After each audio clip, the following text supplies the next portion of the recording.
Anxiety, depression,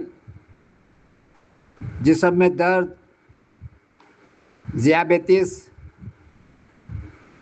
बकौल उनके के कई सालों से मुख्तलिफ डॉक्टरों से इलाज कराया, महंगी महंगी दवाई भी खाई, लेकिन कोई फ़ायदा नहीं हो रहा।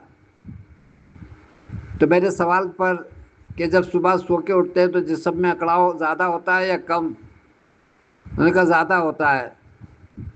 मुट्ठी मेरी अभी बंद नहीं हो रही है। सर्ववेद का एक कतरा जुबान पे डाला, उनको अच्छा लगा।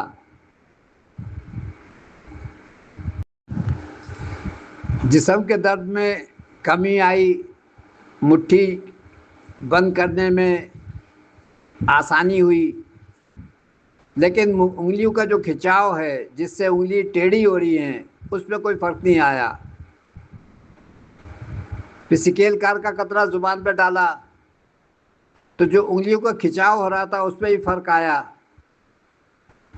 तो मेरा फिर नुस्खा जो बताया मैंने वो शेयर कर रहा हूँ।